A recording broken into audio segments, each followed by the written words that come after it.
Generation যদি প্রেম না করে তাহলে আগাবে কিভাবে? না, একদম আগানো দরকার। এবং বাংলাদেশে এই 14ই ফেব্রুয়ারি যখন আসে, বিশেষ করে টিএসসিতে এবং ঢাকা ইউনিভার্সিটির আশেপাশে প্রেমের এক্সিবিশন কিন্তু বেড়ে যায়। দারুণ, এটা দেখতেও ভালো লাগে। তোর কি এটা মনে হচ্ছে না যে আমাদের জাতিগত উন্নয়নের জন্য, যুব উন্নয়নের জন্য, দেশের সার্বিক সার্বভৌমত্ব রক্ষার জন্য প্রেম করা বাধ্যতামূলক করা উচিত না?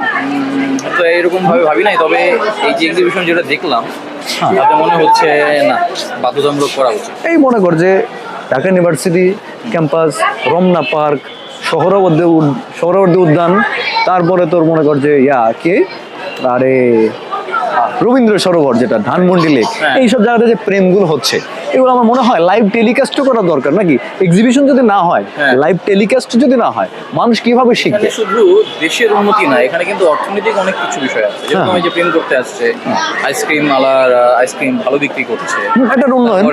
তারপরে হচ্ছে ওই যে চানাচুর, মুড়ি বিক্রি হচ্ছে, অর্থনৈতিক অবদান রাখতেছে। এটা দারুণ, এটা অর্থনৈতিক একটা উন্নতি বিষয়। মানে প্রেম যদি না করতো তাহলে কিন্তু ওনাদের বিজনেস গুলো হতো না। না, এই যে আজকে কত টাকা ফুল বিক্রি হতো না, চার দোকানে ফুল বিক্রি হতো না, চা বিক্রি হতো না, চানাচুর বিক্রি হতো না।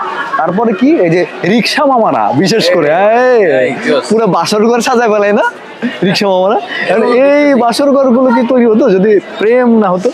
এবং তারা কিন্তু 300 টাকা নিয়ে নেয়। কেন নেয়? কারণ হচ্ছে ওখানে ভালো এক্সিবিশন চলে, ঠিক আছে? এই জন্য এইসব এক্সিবিশন আসলে দরকার জাতির উন্নয়নের জন্য, যুবকদের উন্নয়নের জন্য, প্রেমের উন্নয়নের জন্য, অর্থনৈতিক উন্নয়ন, দেশের অর্থনৈতিক সার্বভৌমত্ব রক্ষার জন্য কোনো দরকার। আবার আরেকদিন এসে দেখবো। হ্যাঁ।